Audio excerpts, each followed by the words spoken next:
Okay, we're back this time with Caitlin. Oh, I practiced it. Tyczka. Tyczka, Did I say it yes. right? Mhm. Tyczka. Got it. Yeah. Perfect. So Caitlin has been nominated as a 2021 Changemaker, and we're so excited to have her on here. But Caitlin, we have a global audience. I know we've got people on here from Australia because we've interviewed some people from Australia, so I know they're watching. But people all over the world, and probably the majority of them, if not all of them, have no idea who you are. So can you share a little bit about your background, where you're from?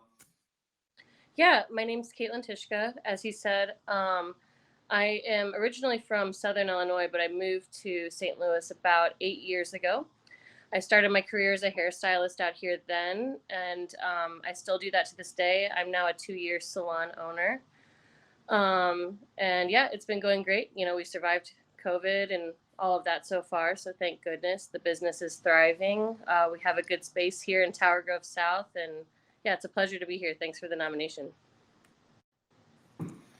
Great. Well, the reason why you were nominated, and this is really fun for me because a lot of these interviews that we have done or will do are around nonprofits, and I love the nonprofits. I love what they do, but it sometimes makes other people feel like they can't take action because they don't have a nonprofit or they're not involved with one.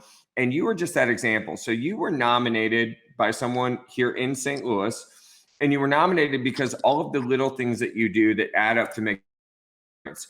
So a couple of the things that we had talked about was, providing supplies to protesters during various protests and rallies to make sure that they stay safe, that the events stay peaceful, all great things that you've done. We talked offline about a fire where you helped raise supplies and money for the people that were affected by the fire, and various other things, including a skate park that gives people an opportunity to come out and be safe in their space and get away from the things that might be troubling them. And what I'd like to do now is just kind of flip it back to you, and you can talk about any of those or anything else that you want to talk about. But my main thing that I want to know is what inspires you to do what you do, and why have you done it? Well, I think just growing up, I didn't come from like the easiest situations myself. And without getting too specific, I think that, anytime you've fallen on troubled times, you kind of just always have a place in your heart for anybody that also has. So I think that's why certain situations and scenarios definitely hit home for me.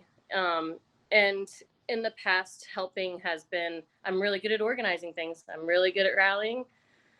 So it's a pretty simple thing for me to do that provides me in a productively selfish way a lot of happiness, just because I know that feeling of like receiving that kind of generosity and stuff like that.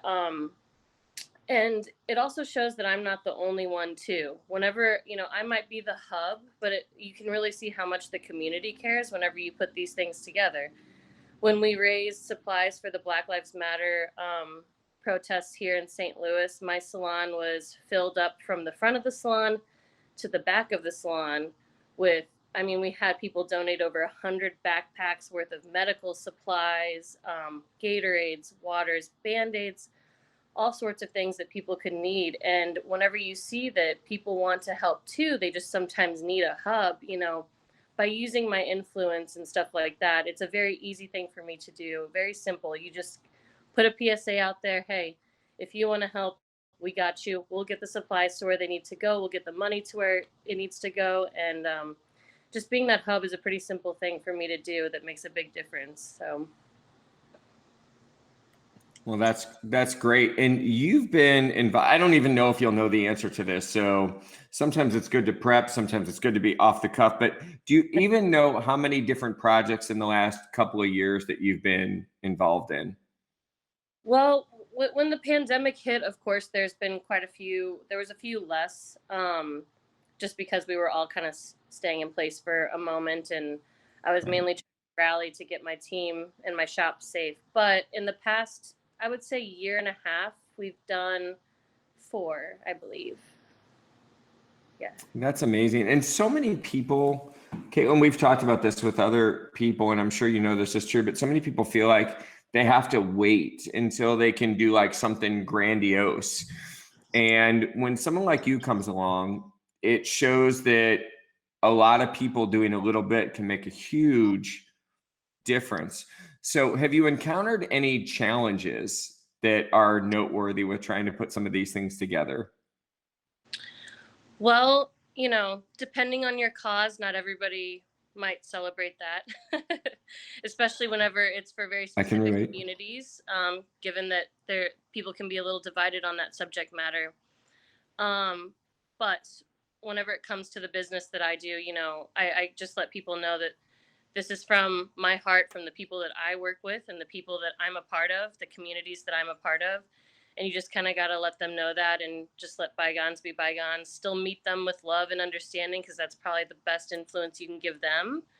No But doubt. that's probably that was the biggest challenge, but that really wasn't even too bad, because where we're at here in St. Louis, it's a pretty collaborative community. We're all kind of in the same boat.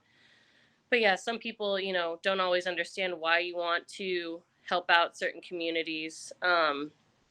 You can do your best to educate them through your example, I think. That's huge. And there's a lot of people too, and I want to just give you kind of the last 30 to 60 seconds to share. But there's a lot of people that might feel like, well, I don't know how to get started, or I don't know how to do anything.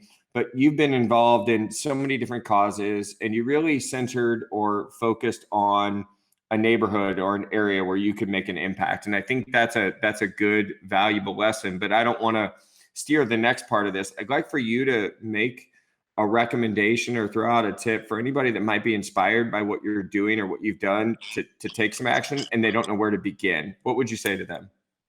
Start with what you love and where you love to be. I try to do everything I can for my neighborhood because I love being here. I want to stay here. I want this neighborhood to keep thriving and doing well. That's why I lived here. I started living here 6 years ago before I started my business out here, and I wouldn't settle for any other space other than being right here in Tower Grove South, where I could be. When whenever you're in a tight knit community like this, things that are going on. You can see despair and things that could be better. You might not know where to start, but you can start with those direct people. Whenever I heard about the fires that happened in our neighborhood, I went directly to sources that I knew that could potentially know who those people were, the property owners, the individuals themselves. I contacted the salon that was affected immediately. So all you really have to do is be vulnerable and just kind of reach out, say, hey, is there anything that can be done? Where can we start? I wasn't sure if any of the other business owners would want to do anything to help the people that were affected by that fire, but until you ask, you won't know. So just really putting yourself out there just a little bit, whether it be email, text, stopping into the business itself, or sending a letter. You'd be surprised at how collaborative people actually want to be. Inherently, we all have more in common, I think, than we have different. And I think that most people, it does feel pretty good to do something good. And I think that sometimes whenever we're sitting in our homes too much and we're not, especially after this past year, interacting with so many people, it's hard to Right. realize or even fathom that anybody would really want to be so generous, especially given the world that we live in. But in fact, more often than not, people do. So I'm a yes person. The majority of the people that I worked with on all these things are yes people. That's why they've always been so successful.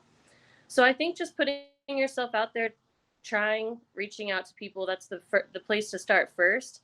And then you start snowballing ideas off of other people, and the people that you work with make your events even better, more grand. They throw their ideas in there, and it can always be more successful than what you even imagine.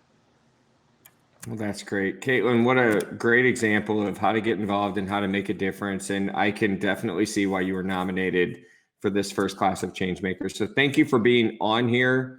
Thank you for being a part of it. Congratulations. And guys, we'll be back with more Changemakers after this. Thanks so much for watching. Caitlin, I'm glad you were here. Thank you. I appreciate it.